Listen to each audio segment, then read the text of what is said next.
ਸੁਖਨ ਪਿਆਰ ਦੇ ਮੈਂ ਯਾਰ ਗੁੰਦਾਂ ਦੇ ਭੀਮ ਦਾ ਲਾਓ ਸ਼ਰੀਕ ਮੈਨੂੰ ਅਟਲ ਗੱਲ ਜ਼ੁਬਾਨ ਨਾ ਚੱਲਦੀ ਏ ਅਟਲ ਗੱਲ ਜ਼ੁਬਾਨ ਨਾ ਚੱਲਦੀ ਏ ਮੌਲਾ ਆਪ ਦਾ ਦੇ ਤੌਫੀਕ ਮੈਨੂੰ ਕਰੇ ਕਰਮ ਕਮਲੀ ਵਾਲੋ ਕੰਬਲਿਆ ਦੇ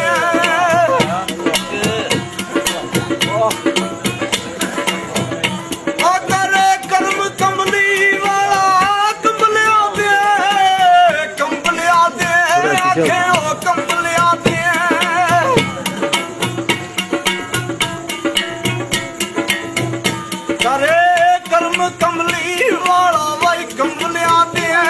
ਮਿਲੇ ਮਾਨ ਕੁਰਾਨ ਹਦੀਸ ਮੈਨੂੰ ਉਹ ਤੇ ਵੱਧ ਥੀ ਵਾਦੇ ਕੋਈ ਯਾਦ ਨਹੀਂ ਕੱਲੀ ਆਦੀ ਨਹੀਂ ਉਹ ਤਾਰੀਖ ਮੈਨੂੰ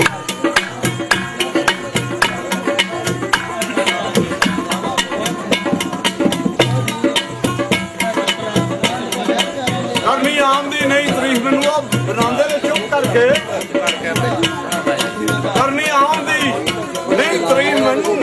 ਆ ਸ਼ਾਰਾ ਵਾਂਗ ਹਰ ਵੇਲੇ ਨਹੀਂ ਬਾਹਰ ਮੇਰਾ ਕਦੀ ਕਰਦਾ ਏ ਲੁਤਫ ਲਤੀਫ ਮੈਨੂੰ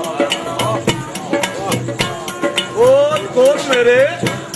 ਆ ਰੁੱਸ ਰੁੱਸ ਫਿਰਦੇ ਨੇ ਪੁੱਛਦੇ ਕਾਫੀਏ ਨਹੀਂ ਅਰਦੀਫ ਮੈਨੂੰ ਅਕਲ ਘੱਟ ਬੇਇਲਮ ਜ਼ਬਾਨ ਮੋਟੀ ਕਰਨੀ ਆਮਦੀ ਨਹੀਂ ਗੱਲ ਬਰੀਕ ਮੈਨੂੰ ਤੇ ਮਾਰਫਤ ਦੀਆਂ ਗੱਲਾਂ ਕਰਾਂਗੀ ਮੈਂ